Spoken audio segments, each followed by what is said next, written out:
절턱 낮추기 프로젝트 저절로 간다.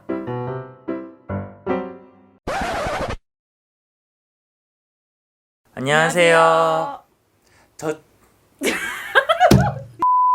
안녕하세요. 절턱 낮추기 프로젝트 저절로 간다는 저절로 간다와 저절로 간다는 뜻을 모두 가진 제목이며 각각 사찰 방문과 편안하고 부담 없는 여행을 추구합니다.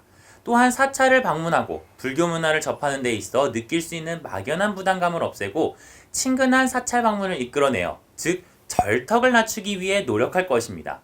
이 방송은 사찰과 불교를 많이 접해보지 않은 시청자를 대상으로 하며 사찰과 불교 문화를 편안하고 익숙하게 느낄 수 있도록 돕고자 합니다. 한국대학생 불교연합회 소속 20대 청년 불자들이 직접 편집 및 제작합니다. 전문적인 방송에 비해 부족한 면은 있지만 젊은 연령대, 불교 입문자의 시각에 맞는 영상 제작에 강점을 가지고 있습니다. 또한 전달되는 내용에 오류가 있을 수 있으며 시청자분들의 적극적인 지적 부탁드립니다. 저절로 간다 방송은 매월 하나의 영상이 업로드되며 하나의 방송에 하나의 사찰을 담습니다. 사찰 정보와 함께 간단한 불교 지식 한두 가지를 함께 전달합니다.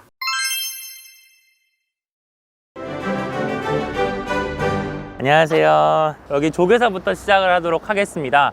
그 조계사 옆에 보면 이제 우정천국이라고 건물이 하나 있어가지고 이것 먼저 살짝 이제 말씀을 드리고 좀 지나가도록 할게요.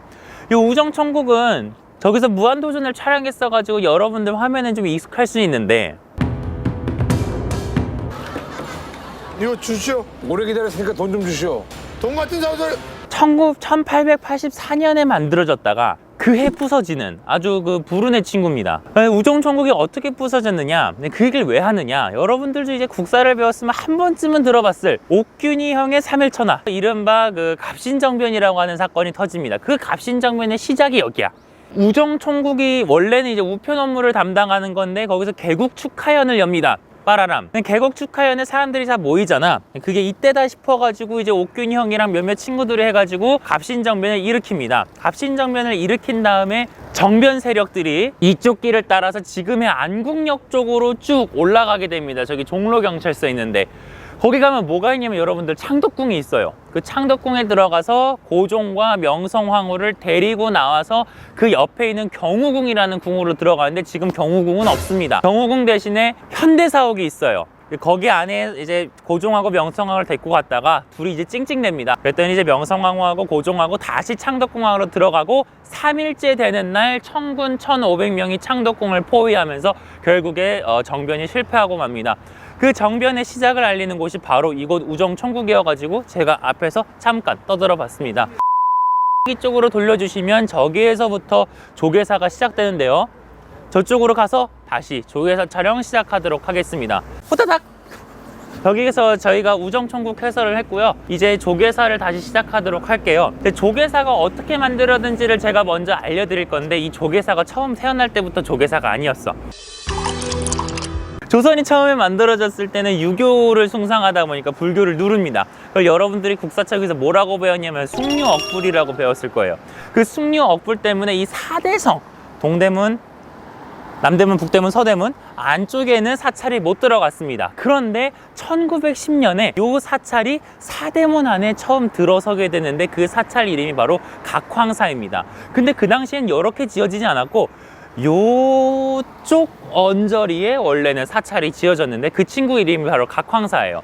각황이라고 하면 깨달음을 얻은 황제라는 뜻이기 때문에 석가모니 부처님을 지칭하기도 하는데 일각에서는 그런 얘기도 있어. 1910년이면 대한제국 멸망하기 한 3초 전이거든요. 근데 어쨌든 그러니까 황제폐하가 설립을 허가해 줬을 거란 말이야. 그래서 고마워요 왕, 고마워요 황제라는 느낌으로 각황이라는 이름을 달았다, 그렇게도 얘기를 합니다. 각황사가 여기 처음에 지어지고 나서 1937년, 1938년 해가지고 이곳에 사찰이 다시 한번 이제 지어지는데 그 이름이 태고사입니다. 좀 낯설죠?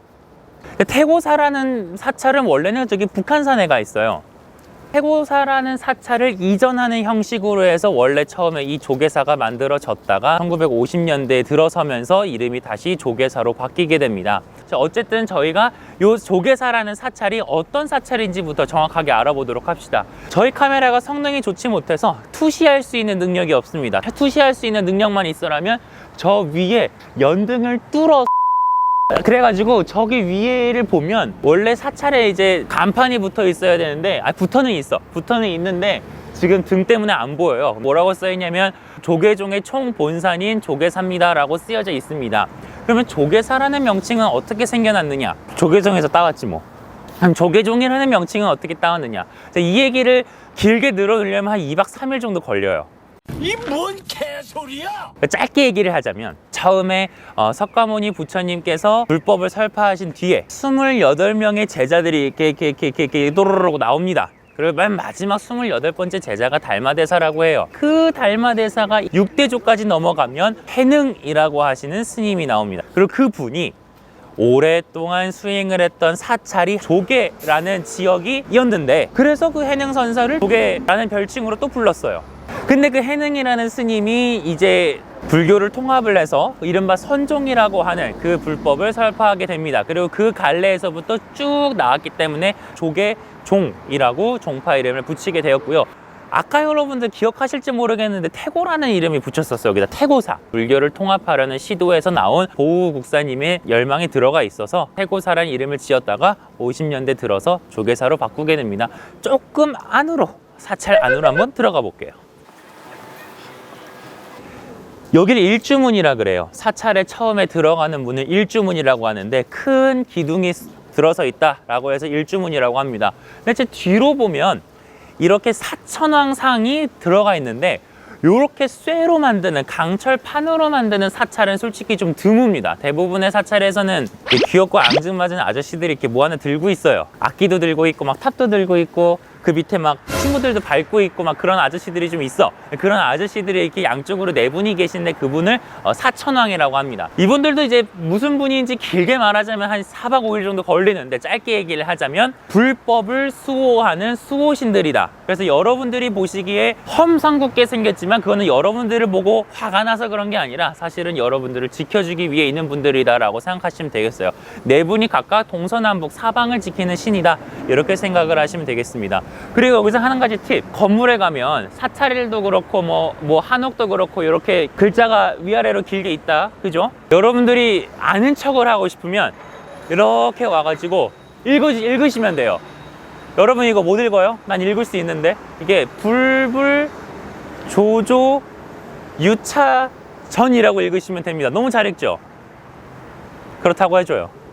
고마워요. 자, 이걸 어떻게 이렇게 잘 읽었느냐, 이건 팁인데 카메라가 이렇게 오시면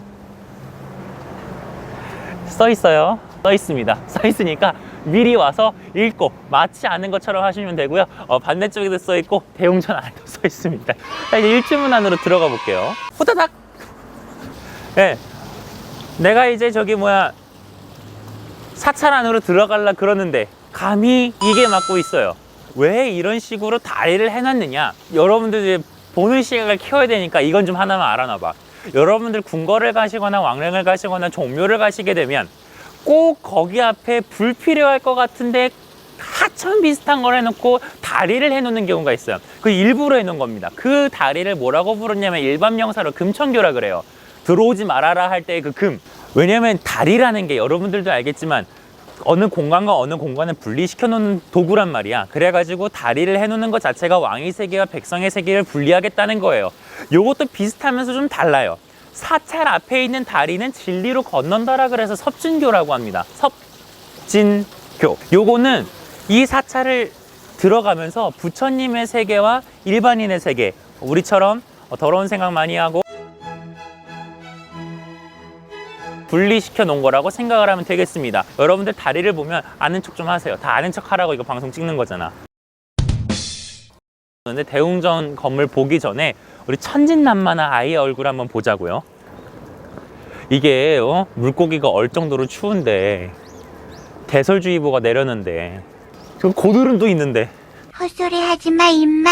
제가 아까 말씀드렸던 천진난만한 아이 가로 열고 그렇게 귀엽지는 않은 가로 닫고, 그게 중요한 게 아니라 여러분들 이제 불교에서 따온 영화가 꽤 많아요. 야단법석, 이판사판 이런 단어들 다 불교 영화란 말이야. 그 중에서 오늘 한 가지 소개를 해드리자면 바로 천진하다입니다. 불상을 여러분들도 보시면 알겠지만 어린아이예요. 어린아이는 하늘에, 여기서 하늘이라 그러면 그냥 자연스럽고 원래 태생부터라는 뜻입니다. 태생부터 깨끗한 아이다라는 뜻이에요. 깨끗한 뜻을 갖고 있는 게 바로 천진인데, 그래서 이렇게 순수함을 갖고 있는 부처님상을 천진불이라고 합니다. 이렇게 한 가지 있고요. 미안해요, 내가 여기 아까 천진불 하고 나서 해설이 끝난 줄 알았는데 옆에 이제 총괄하는 친구가 저기 오빠 뭐 까먹은 거 없냐고, 생각해보니까 하나 까먹었어. 요 천진불 뒤로 넘어가면 힘을 걷게 생긴 소나무가 하나 있어요. 저 친구를 백송이라고 합니다. 여러분들 지나가면서 뭐 적송이니, 뭐 이렇게 생긴 소나무니, 뭐 이렇게 생긴 소나무니는 많이 보셨을 거야. 근데 이런 식으로 하얗게 생긴 소나무는 잘 못 보셨을 텐데, 요 친구 자체가 우리나라에 나지 않는 소나무예요.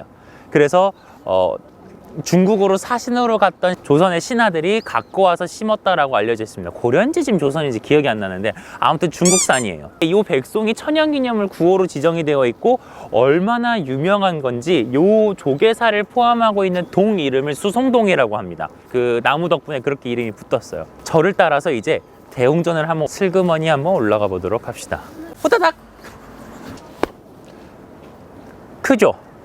큽니다. 자, 여기는 대웅전이라고 하는 건물인데, 대웅전이라고 하는 건물은 대웅을 모신 건물입니다. 그러면 여기서 말하는 이 대웅이 누구냐? 큰 대자에 영웅웅자인데, 마찬가지로 대웅도 석가모니 부처님을 말합니다. 그래서 대웅전은 어느 사찰을 가든 석가모니 부처님을 본존불로 모시고 있는 건물을 얘기를 하는데요. 그렇다고 해서 무조건 석가모니 부처님이 들어가 있다고 해서 대웅전이라고 이름 짓는 건 또 아니야. 그걸 통일했으면 내가 이렇게 공부를 안 해도 됐겠지. 근데 통일을 안 해놔. 아무튼 요 건물 좀 특이한 거 한번 봅시다. 요건 이제 요 사찰 얘기인데 다음에 왔을 때 한번 봐봐요. 밑에 보통 이게 요걸 초석 잡아놓는데, 초석 잡아놓고 기단 이렇게 올리는데 여기까지가 돌이야. 여기서부터 나무고. 그러니까 보통 이렇게 건물 지을 때 돌을 이렇게 위에 안 쌓는단 말이야. 이거 왜 그러냐면요, 애초에 이 건물은 물론 이제 복구 공사를 여러 번 했습니다만은 기본적인 틀, 그러니까 1937년에서 38년도에 공사할 당시에 이 건물 틀은 저기 멀리에서 원래 있던 건물을 뜯어서 갖고 왔어요. 갖고 오다 보니까 팽이버섯 밑동 자르듯이 밑동을 자르고 갖고 왔단 말이야. 밑동을 자르다 보니까 부족한 부분을 보강하기 위해서 이렇게 돌을 덧댔다라고 되어 있습니다. 요 대웅전은 여러분들이 어느 사찰을 가시든 대웅전 역할을 하는 절들은 있기 때문에 거기에 들어가시게 되면 삼배를 올리는 것을 예절로 하고 있습니다. 좀 이따가 영상으로 확인하세요. 고고!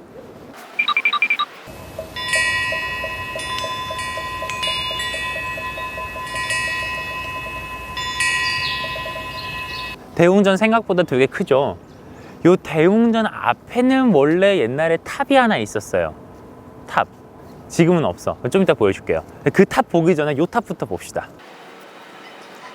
이게 이 탑이라는 게 원래 만들어진 목적은 부처님께서 돌아가시고 나서 부처님의 몸에서 나온 사리를 보관하기 위해서 만들어졌던 친구가 바로 이 탑입니다.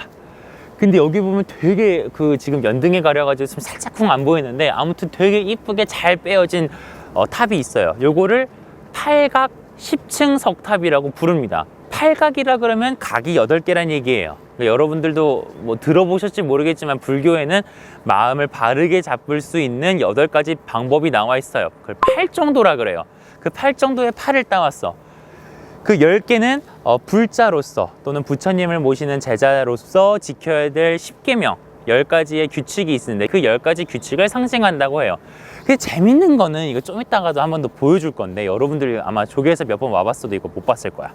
원래 조계사에 1913년에 저쪽 스리랑카에서 어떤 분이 이제 불법을 전파하러 이곳에 옵니다. 스리랑카랑 한국하고는 되게 멀리 떨어져 있어가지고 야, 한국 거기 뭐 불교 믿겠어라고 생각을 하셨는데 와보니까 우씨 겁나 불교 잘 믿고 있는 거야.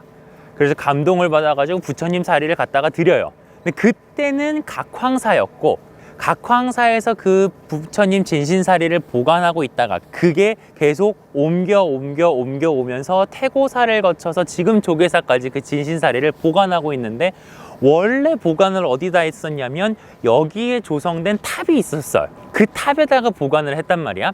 근데 그 탑이 이런저런 이유로 맞지 않다라고 해서 지금의 탑을 다시 만들게 되었습니다. 요거는 새뺑이에요. 새로 만든 친구입니다. 그리고 원래 있었던 탑은 좀 독특한데요. 그 탑은 조금 이따가 다시 안내해 드릴게요. 여기 조계사 경내를 이렇게 한번 둘러보면 건물이 많은 것 같으면서도 또 산에 있는 그 절보다는 규모가 좀 작다, 그런 느낌이 좀 들어요. 근데 이게 또 조계사는 이런 맛이 있어. 딱 눈앞에 보이는 것 뿐만이 아니라 여기까지 조계사 경내였어 싶은 친구들이 많습니다. 그래서 오늘 그 첫 번째를 보러 갈 건데, 바로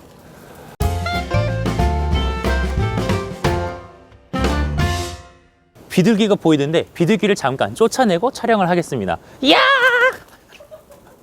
비둘기를 쫓아내고 촬영을 시작하도록 하겠습니다. 구독과 좋아요 눌러주세요.